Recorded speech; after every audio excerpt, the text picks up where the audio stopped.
Hello everyone, आप सब कैसे हैं? मैं उम्मीद करता हूं कि बहुत अच्छे होंगे और अपनी पढ़ाई को बहुत अच्छे से कर रहे होंगे। मैं Akash Kumar Bhadana ICT virtual classroom में आपका बहुत बहुत स्वागत करता हूं मेरे प्यारे बच्चों।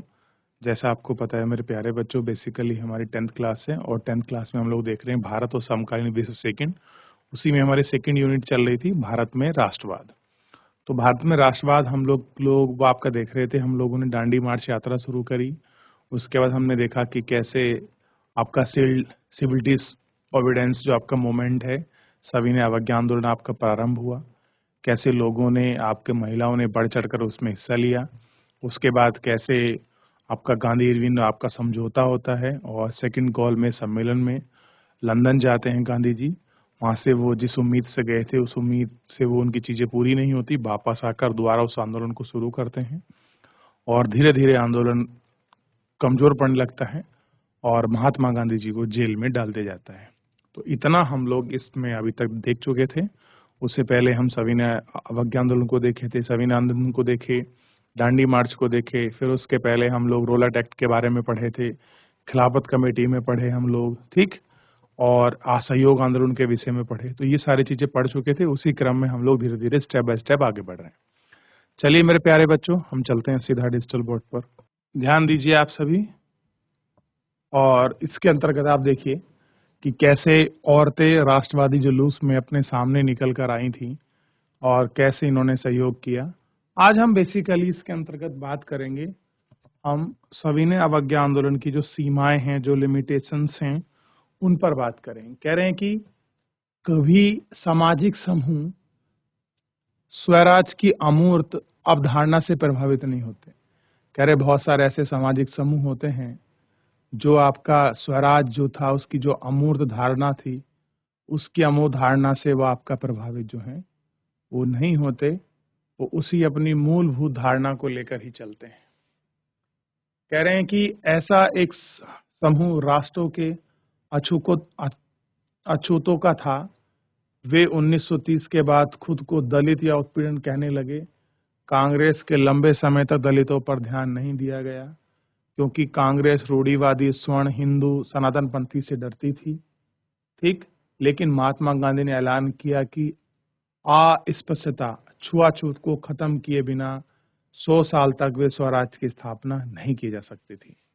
अब गांधी जी में ही वो इतना दम था कि जो स्वर्ण लोग थे, क्लियर है, स्वर्ण लोग और दलितों के बीच आपस में एक बहुत बड़ी रूढ़िवादी स्थिति बनी हुई थी और कहते जो कांग्रेस है वो स्वर्ण हिंदू सनातनों से डरती थी।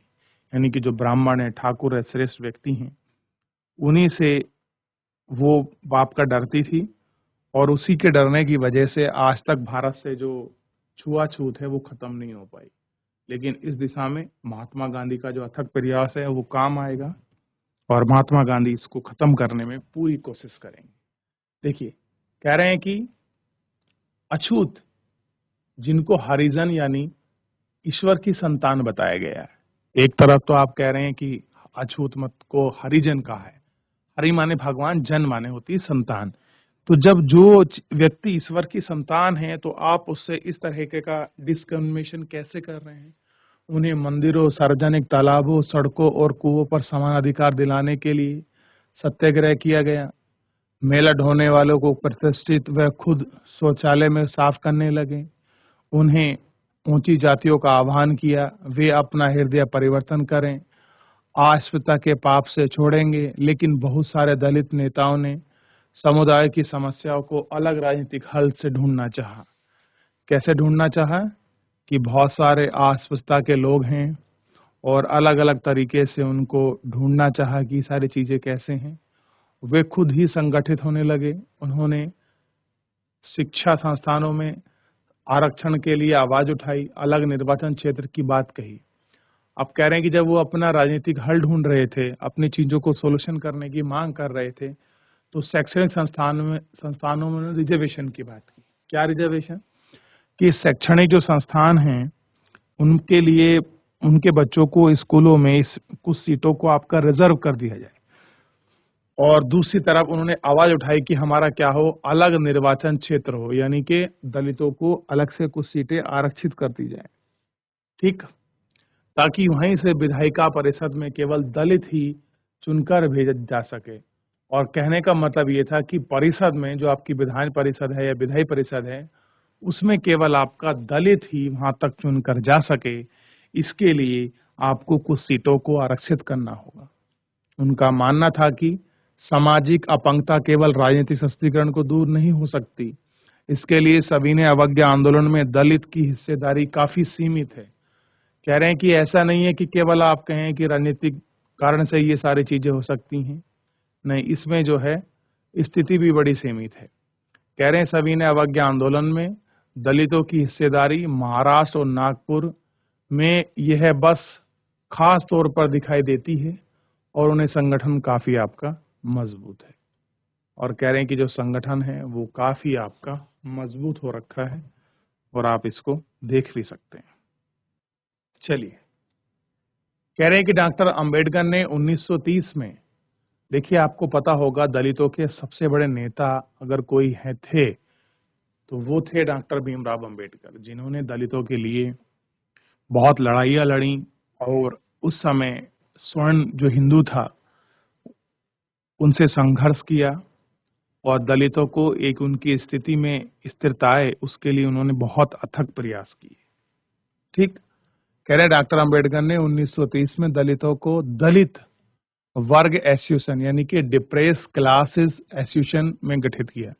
एक उन्होंने संगठन बताया 1930 में जिसका नाम रखा डिप्रेस क्लास एसोसिएशन।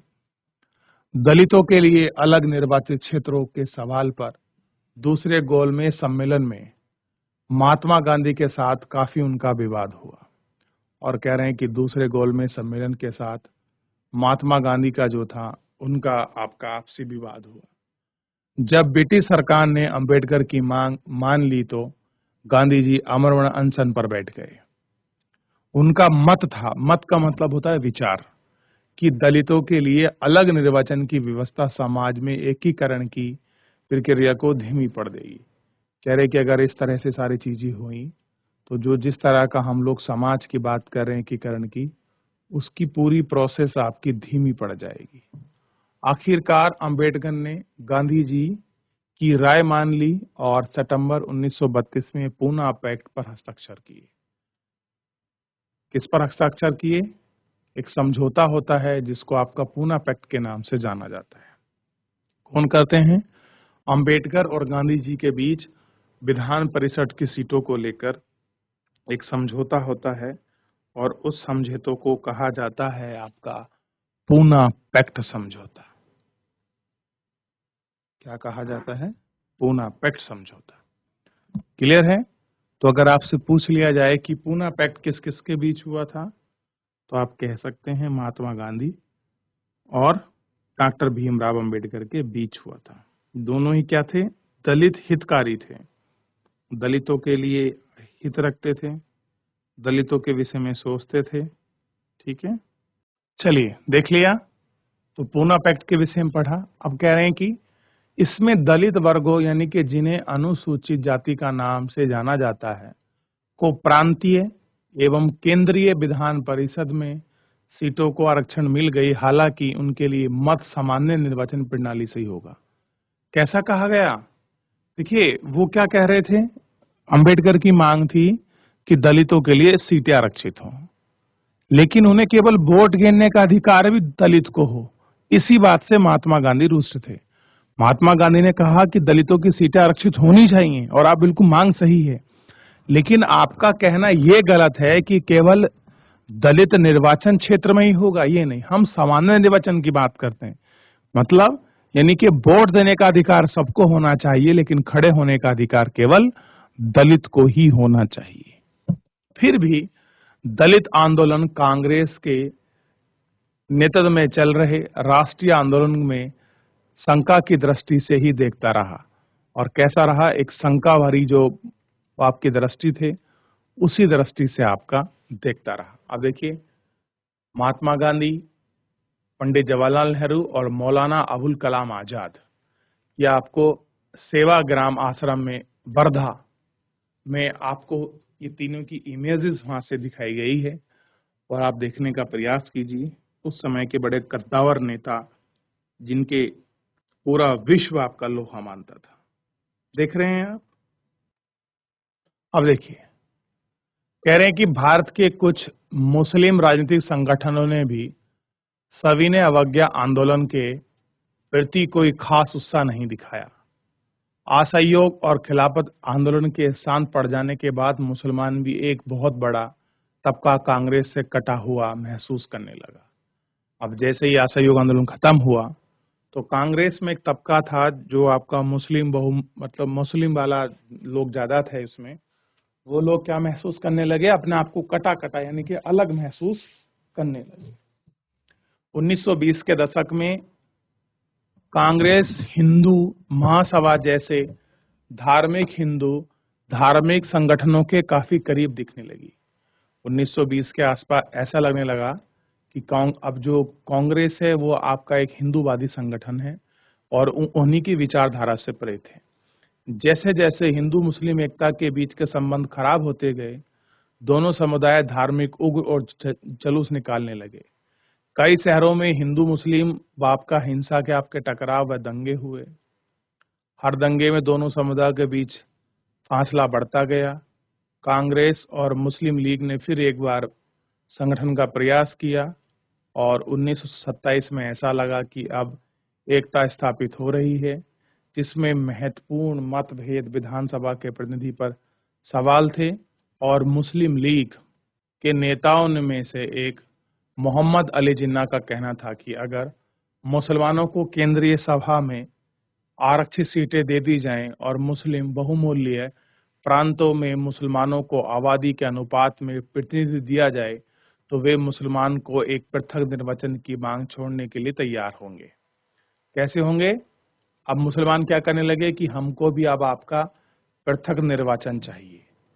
कहां पर? केंद्रीय जो आपकी सभा है उसमें सीटें दी जाएं और मुस्लिम बहुमूल्य जो प्रांत है खासकर पंजाब और बंगाल में मुसलमान आबादी को क्या करना चाहिए? अनुपातिक प्रतिनिधि के आधार पर ही आपका सीटों का आवंटन हो, उसी के आधार पर इनका प्रतिनिधित्व हो और उसी के आधार पर सीटों का बंटवारा भी होना चाहिए। कौन मांग करने लगे? ये आपका एक मुसलमानों के नेता थे जिनका नाम था मोहम्मद अली जिन्ना। क्लियर है? अब ये जिन्ना है, बाद में जिन हो जाएंगे। ठीक, अब कह रहे हैं प्रतिनिधि के सवाल पर यह बहस बहुत चली और 1928 में आयोजित सर्वदलीय सम्मेलन में हिंदू महासभा के एसआर जयशंकर ने समझौता किए जा रहे प्रयासों में खुलेआम निंदा करना शुरू कर दी, जिससे मुद्दे की समाधान की सारी संभावनाएं समाप्त हो गईं। जब सविनय अवज्ञा आंदोलन शुरू हुआ तो उस समय समुदाय के बीच संदेह और अविश्वास का माहौल बना हुआ था। कांग्रेस से कटे हुए मुसलमानों का बड़ा तबका संयुक्त संघर्ष के लिए तैयार नहीं था, यानी कि एक साथ हम लोग मिलकर संघर्ष करें, ऐसा नहीं था। बहुत सारे मुसलमान नेता और बुद्धिजीवी भारत में अल्पसंख्यकों के मुसलमान की हैसियत को लेकर चिंता जता रहे थे कि जो कुछ पढ़े लिखे लोग थे कि कैसे होगा, मुसलमानों का क्या होगा, आज कैसे स्थिति है, कल क्या चलेगा, इसको लेकर, और शायद उनकी चिंता लाजमी भी थी। अब देखिए, उनको भय था कि बहुसंख्यक हिंदू का वर्चस्व की स्थिति में अल्पसंख्यक की संस्कृति और पहचान खो ना जाए। वो किसे बचाने में तुले थे? अपनी संस्कृति और पहचान। किस लिए? कि बहुसंख्यक हिंदू हैं और इसके चक्कर में जो है हमारी जो संस्कृति है वो कहीं आपकी खो ना जाए। अब होता क्या है इसको बाद में पढ़ेंगे। अब देखिए, एक इमेज देखिए, भारत का ऐसा महान व्यक्तित्व, क्या नाम है इनका? कोई बच्चा नाम बताएगा? इनका नाम है बाल गंगाधर तिलक, लोकमान्य बाल गंगाधर तिलक। कह रहे हैं कि बाल गंगाधर तिलक 20वीं सदी के शुरुआत की आपकी तस्वीरें है, ध्यान देखिए। तिलक एकता के प्रतीक के संघर्ष से घिरे हैं। चित्रों के चारों ओर विभिन्न धार्मिक पुस्तकें, मंदिर, मर्द, वहां गुरुद्वारे, चर्च, इन सब की किताबें देखिए। इन चारों तरफ बाप के घिरे हुए हैं, एकता के प्रतीक के रूप में दिखाया गया है। कहा गया है कि राष्ट्र की भावना तभी पनपती है जब ये लोग महसूस करने लगें कि एक ही राष्ट्र के अंग हैं। और क्या होगा जब सब लोग ये सोचें कि हम एक ही राष्ट्र के अंग हैं, एक ही हम जगह हैं, तभी आपकी राष्ट्र की भावनाएं क्या होती हैं, पैदा होती हैं, महसूस होती हैं, पनपने लगती हैं। जब वे एक दूसरे को एकता के सूत्र में बांधने वाला कोई साझा बात ढूंढते हैं तो लेकिन राष्ट्र लोगों के मानसिक में एक यथार्थ रूप से कैसे लेता है। विभिन्न समुदाय, क्षेत्रों, भाषा से संबंधित अलग अलग समूह में अपनेपन का भाव कैसे विकसित होता है, कैसे होता है, इन सब चीजों में अपनेपन का जो भाव है वो कैसे विकसित होगा। सामूहिक अपनेपन की ही भावना आंशिक रूप से संयुक्त संघर्ष के चलते पैदा हुई है। इसके अलावा बहुत सारी संस्कृति प्रक्रियाओं में भी जिनके जरिए राष्ट्रवादी लोगों की कल्पना और दिलो दिमाग पर छा गया था। इतिहास व साहित्य, लोक कथाएं, चित्र, गीत, संगीत सभी राष्ट्रवाद को साकार करने में अपना योगदान दे रहे थे। तो बच्चों, आपने देखा कि कैसे ये सब लोग आपका सामूहिक रूप में कैसे जो अपने आप को अकेलापन की भावना जो विकसित हो रही थी, उस पर कैसे लोगों ने राष्ट्र, लोक कथाएं, साहित्य, चित्रकार, प्रतीक रूप में, राष्ट्र सभाओं के रूप में इस तरह से अपना योगदान दिया ताकि सभी राष्ट्र को सारोकार करने में अपना योगदान दे सकें। क्लियर है? ये आपने देखा होगा। अब देखिए, कह रहे हैं कि जैसा कि आप जानते हैं कि राष्ट्र की पहचान सबसे ज्यादा किसी तस्वीर में अंकित की जाती है। अध्याय 1 में आप लोगों ने ऐसी छवि गढ़ने में मदद की है जिसके जरिए वे राष्ट्र को पहचान सकें। 20वीं शताब्दी में राष्ट्र के विकास के साथ भारत की पहचान भी भारत माता की छवि के रूप में होने लगी। भारत की पहचान कैसे होने लगी? भारत माता के रूप में। इस छवि के निर्माण के आरंभ में बंकिम चंद्र चट्टोपाध्याय ने 1780 के दशक में मातृभूमि की स्तुति के रूप में वंदे मातरम गीत लिखा। किसने लिखा है वंदे मातरम? बंकिम चंद्र चट्टोपाध्याय, आपका 1780 में, ठीक। और एक उपन्यास था जिसका नाम था आनंद मठ। आनंद मठ में इस चीज को शामिल किया है। और गीत बंगाली स्वदेशी आंदोलन में खूब किया गया। स्वदेशी आंदोलन की प्रेरणा अमीनानाथ टैगोर ने भारत माँ की व्याख्या की थी। ठीक है, किसकी की थी? भारत माँ की व्याख्या की थी। इस पेंटिंग में भारत को एक सन्यासी के रूप में दर्शाया गया है। शांत, गंभीर, दैविक और आध्यात्मिक गुणों से युक्त दिखाई गई है। आगे चलकर छवि के बड़े पैमाने पर तस्वीर को उतारा गया है। विभिन्न कलाकारों की यह तस्वीर बनने लगी हैं। भारत छवि में विधिवत रूप से ग्रहण की गई हैं। इस छवि में प्रति श्रद्धा राष्ट्रभाव के आस्था के प्रतीक में माने जाने लगा है। राष्ट्रवाद का विचार भारतीय लेखक और कथाओं को पुनर्जीवित करने, आंदोलन को मजबूत करने से हुआ है। 19वीं सदी के आखिर में राष्ट्रवादियों ने भाटों व चरणों द्वारा गाई व सुनाई जाने वाली लोक कथाओं को दर्ज करने का शुरू किया है।